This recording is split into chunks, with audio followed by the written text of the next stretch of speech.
So, as Sam mentioned, I am Braden Crosby, the Knowledge Transfer and Engagement Lead for the Brigada Research Institute.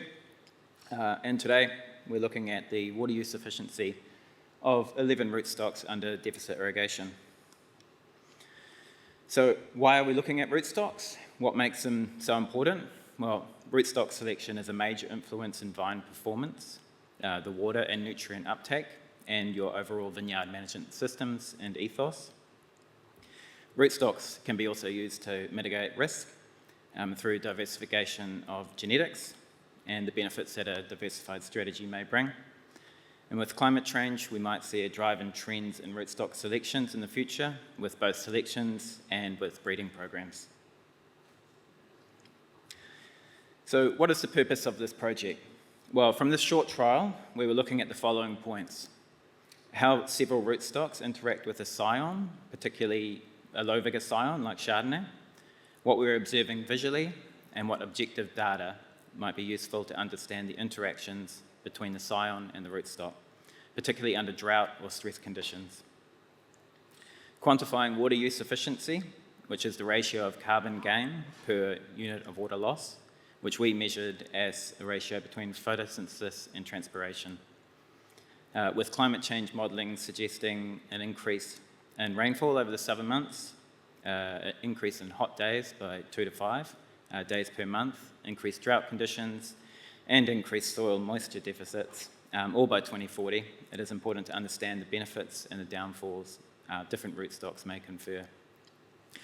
As vines age, how important is the rootstock in the overall vine performance? Do different rootstocks offer differing advantages?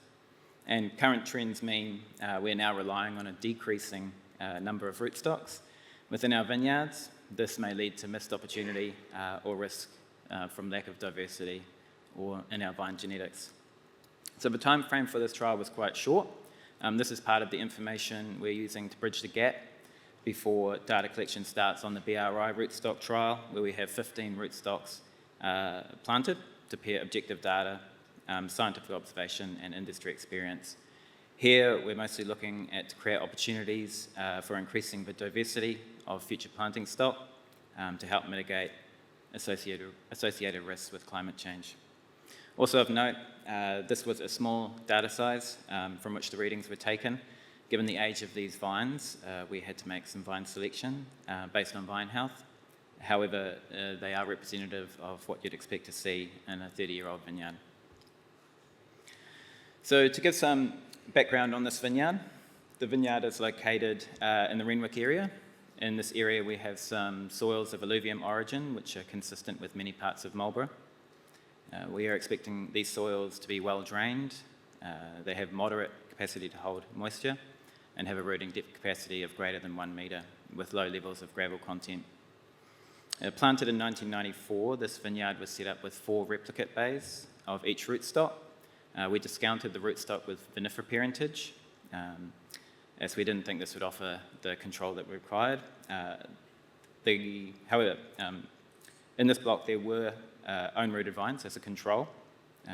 These were dead, so it does prove that the rootstock is doing its job with regards to phylloxera management.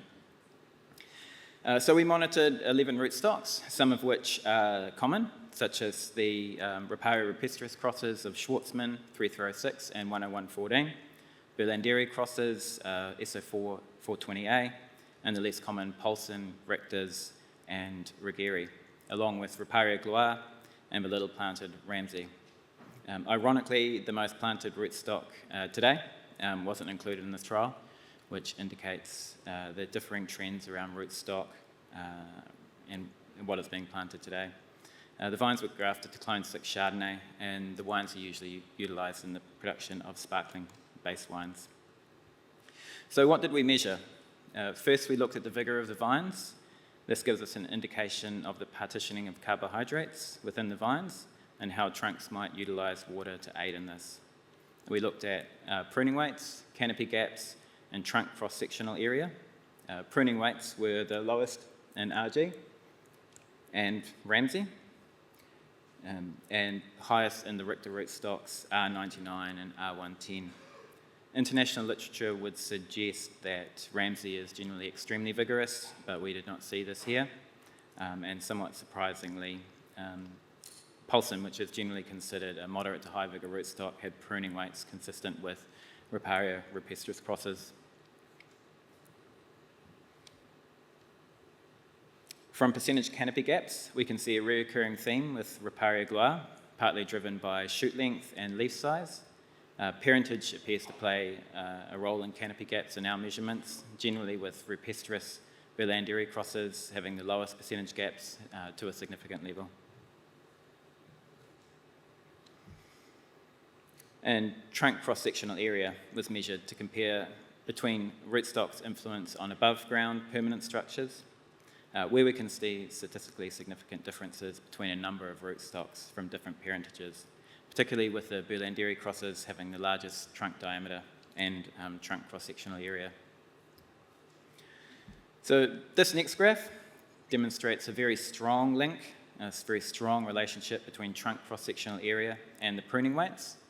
Trunk diameter is a strong predictor of canopy size in this case, where rootstock parentage plays a role in this with respective parentages grouped together. The Richter's up here have the highest ratio, while RG sits at the other end of the spectrum. We can see the Riparia Rupestris crosses all grouped together in here. And this might indicate how the vines are partitioning carbohydrates to permanent structures during the growing season. So just a quick video, because this shows a great juxtaposition between rootstocks and how they play out on the scion. So the first bay is planted with Riparia gloire, and the next bay is Richter 99.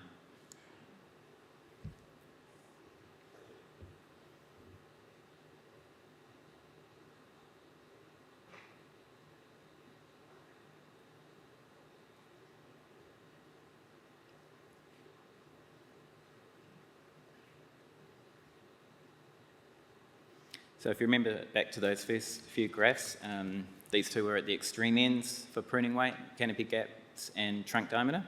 But what makes this video and that information quite interesting is how they interact with fine water usage and in a plant response perspective. So we measured stem water potential in 2023 and 2024 as a representation of vine water requirements. For those that don't know, the more negative the measurement, the more the vine is under water stress.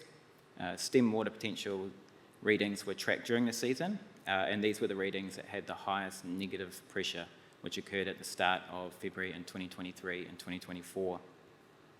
At this stage, seasonal rainfall had been 238 millimetres in 2023 with an evapotranspiration of 613 millimetres, and in rainfall of 135 millimetres in 2024 with an evapotranspiration of 669 millimetres.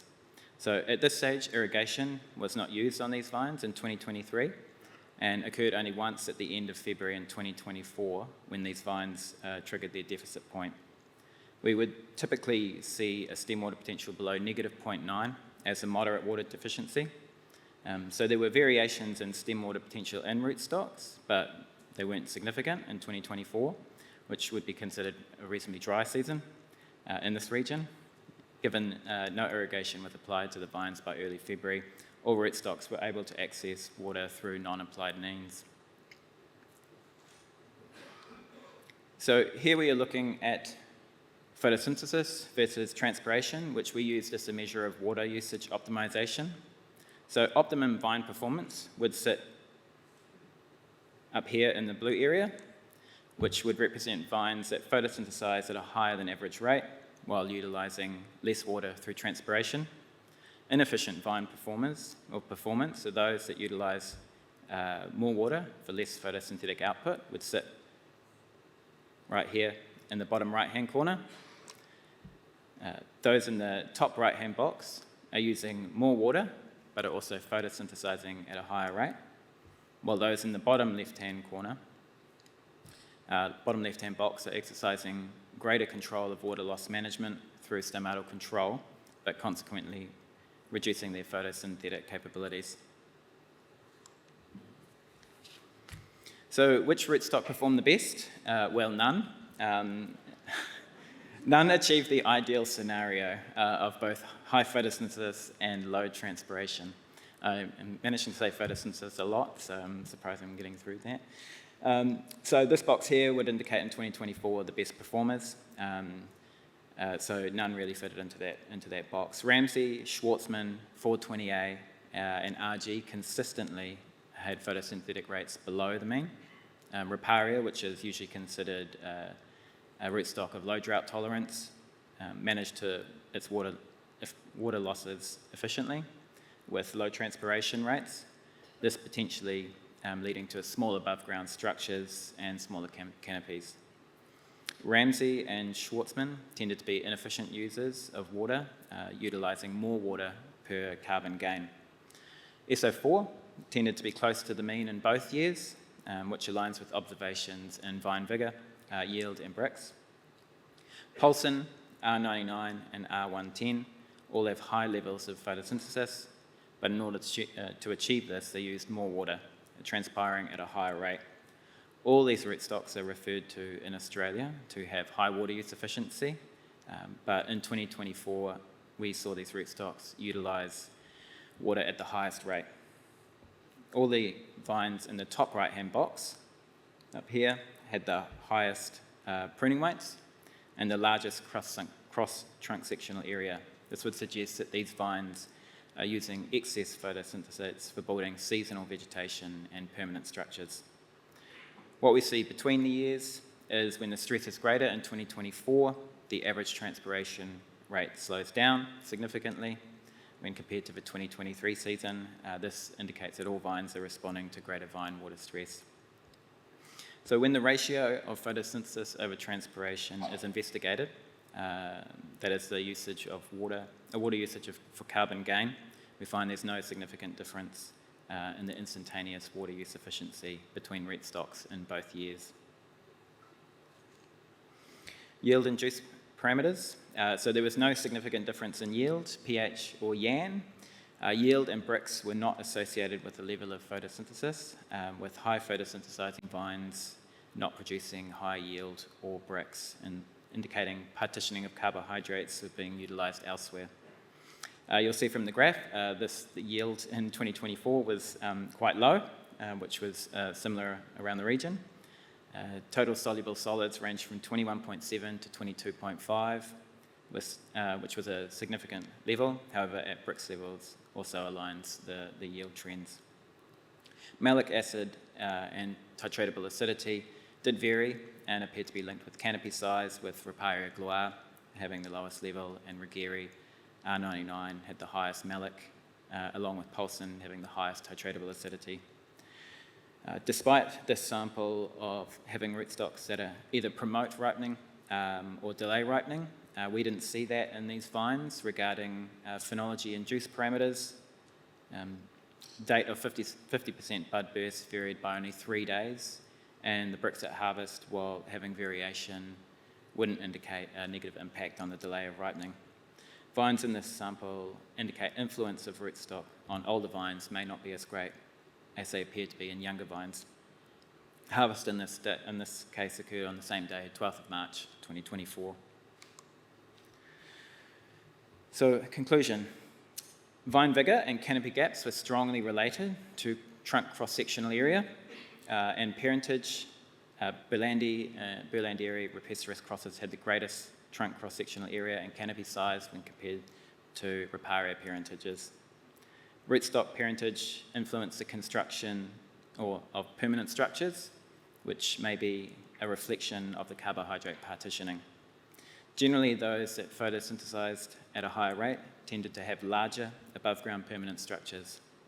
Literature would suggest these selections also have larger below-ground structures, which might allow them to access more non-applied water sources. Related to this would be the high level of respiration required to support these larger structures. These selections might be useful for low vigour scions, such as Chardonnay, or under management techniques that lend themselves to reduced vigour, such as organic management practices or limited water availability. If you are looking to maintain your canopy size or cane diameter over the length of a vine, Berlanderi parentage tended to produce larger vines and more vigour as the vines aged in this trial block. These vines only reached moderate water deficit across all rootstocks in both 2023 and 2024, despite 2024 having limited natural rainfall. All rootstocks performed adequately on these soil types under deficit irrigation program. Photosynthesis and transpiration rates of rootstocks varied between years. Riparia had the lowest transpiration rate in both years. Schwartzman, RG, and Ramsey consistently photosynthesized at a lower rate.